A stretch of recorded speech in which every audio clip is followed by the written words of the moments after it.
What's up, everybody? It's time for the college football week 9 best bets and predictions.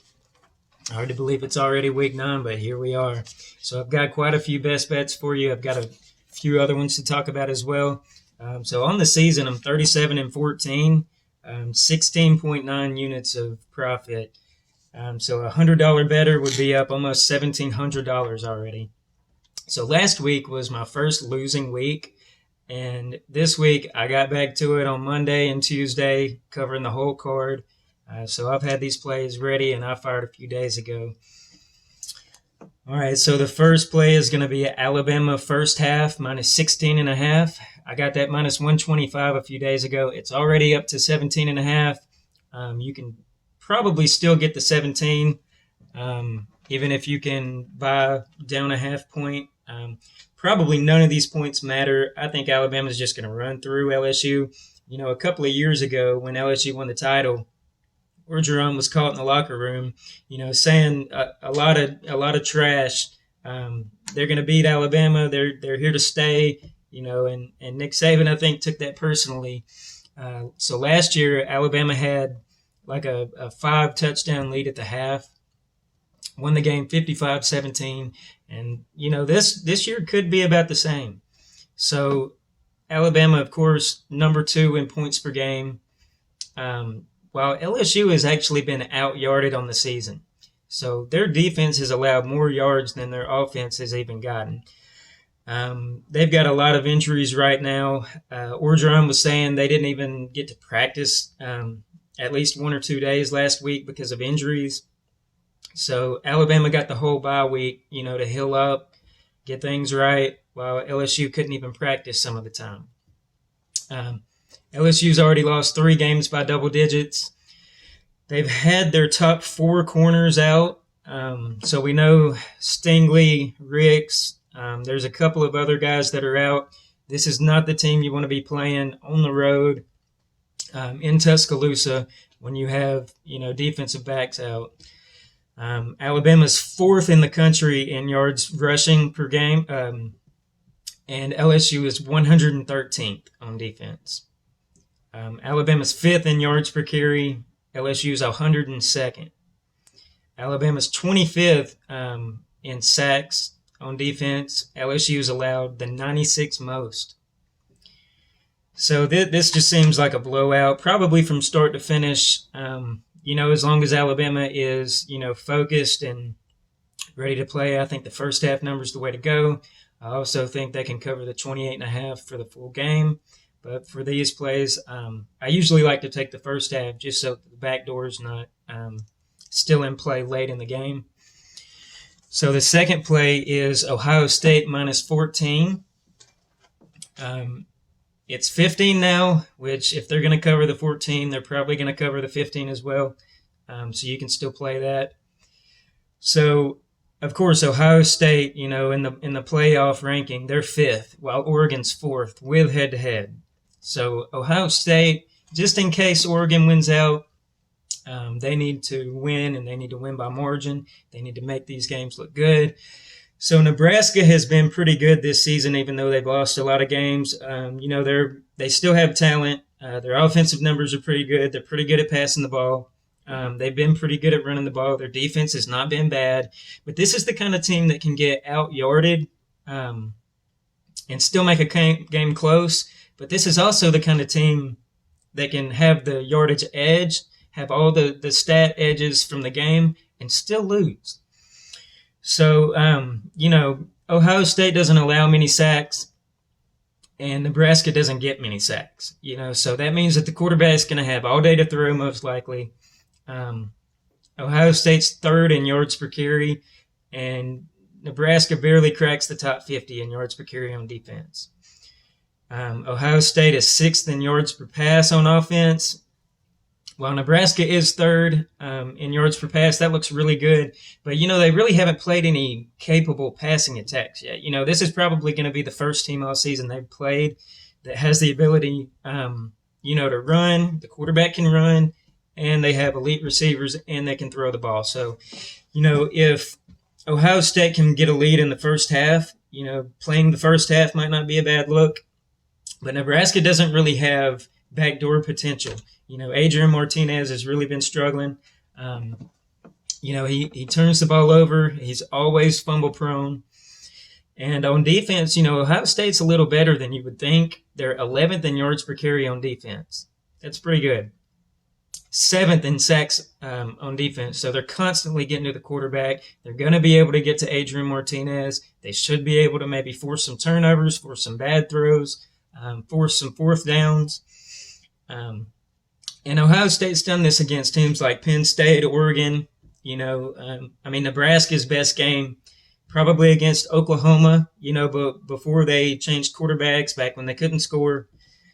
So let's take Ohio State minus 14, minus 15. The next game is UAB minus 13.5 against, they're at home against Louisiana Tech.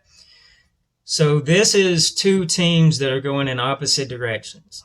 So, UAB, I guess you could call it a revenge tour. They lost to Southern Miss a couple of years ago, 37-2. That was embarrassing. And what did they do this year? They shut them out. They beat them 34-0. And from the opening snap, Southern Miss never had a shot. So Louisiana Tech has pretty decent numbers on offense, but the last 3 weeks, their losses have not looked good. And they just lost to Old Dominion. That's terrible. And, Louisiana Tech, they don't get sacks. They're 117th in pass defense. UAB is not a great passing team, but, the pass is obviously going to be there. And on offense, Louisiana Tech is 115th in yards per carry.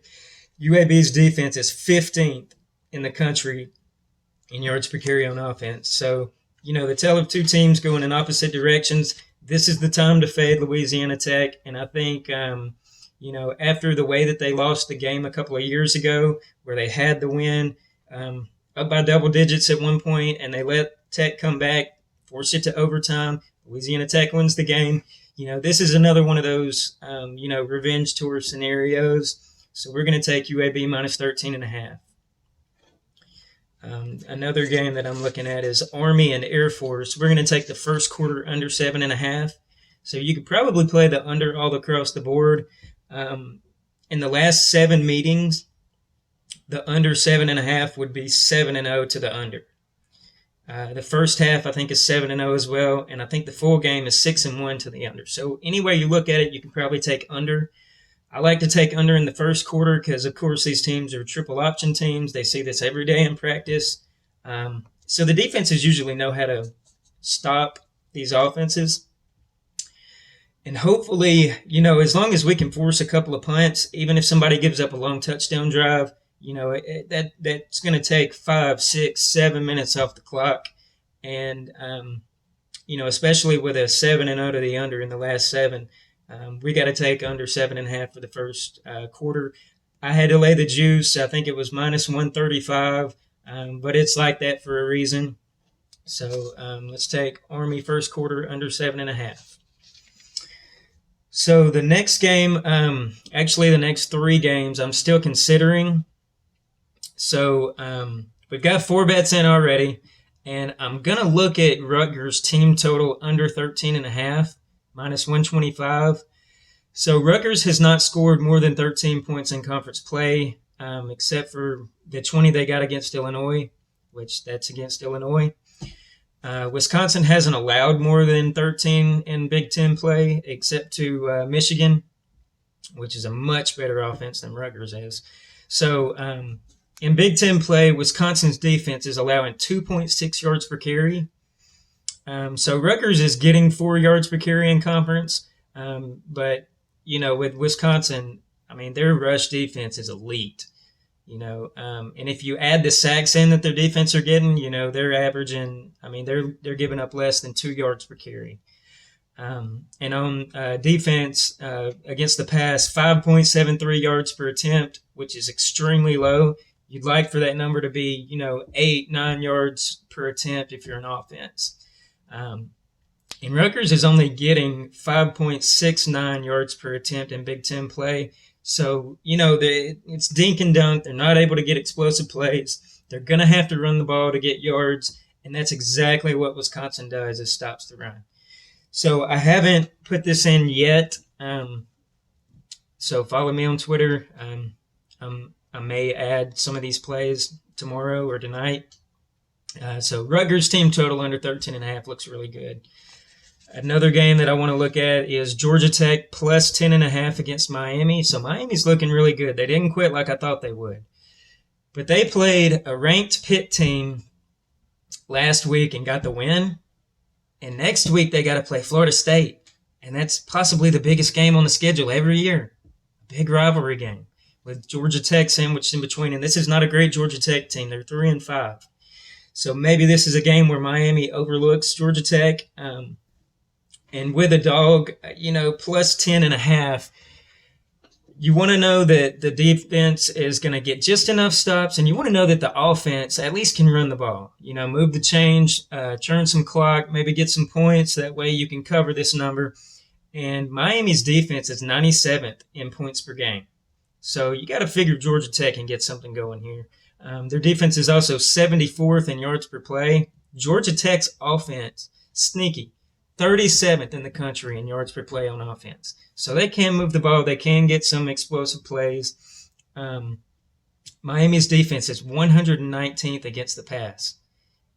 Georgia Tech's offense is 65th, which is average, but, that's good enough to, maybe expose a bad pass defense. And on offense, Georgia Tech is only allowed, they're 122nd in sacks allowed, which means that they're not allowing sacks. Only 4 yards per carry, 300 pass yards per game is what Miami's getting. So, Georgia Tech is going to have probably a hard time, stopping Miami's offense. But as long as we can get a situation in a sandwich spot where maybe Miami is overlooking them for next week, I think Georgia Tech can sneak in here. I haven't played this yet, but it's still a possibility at this point. So Tulsa versus Cincy. Cincy, people think that just because Cincy is 6th in the poll right now, that means that they got to win by margin and they got to impress the committee. But maybe they're just not able to do that. They almost, gave up the lead to Navy. They only won by 7. And last week against Tulane, they win by 19. They got some late scores to make the score look good. But, they were down at one point in that game. So I'm not really sure that Cincy, maybe they're not focused right, or maybe, they're just not handling the pressure very well.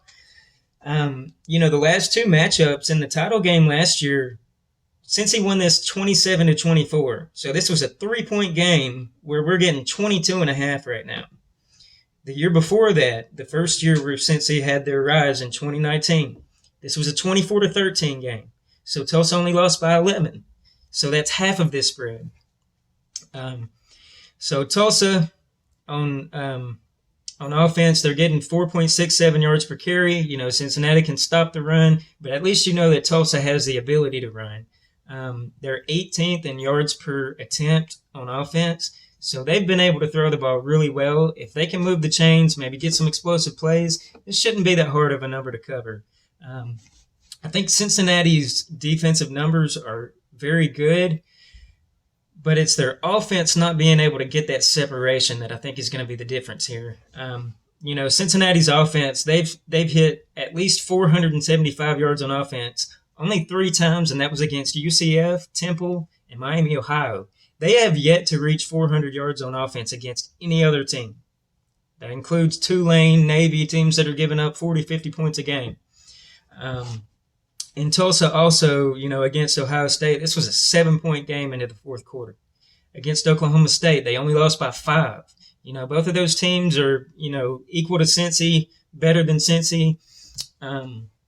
So I think Tulsa plus 22.5 is possibly going to be a play by tomorrow. I'm also looking at Penn State minus 10 at Maryland. It's a tough spot for Penn State. Coming off the Ohio State loss, that was kind of their season.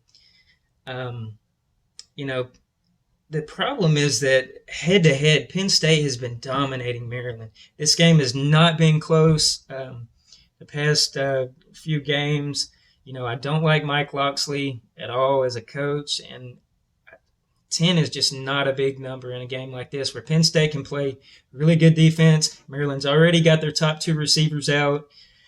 So, and they gave up 35 last week to Indiana. That was like a third string walk-on freshman quarterback for Indiana. So, if Penn State is interested, if I can, read a little bit about the team, find out they're interested, this is definitely a play.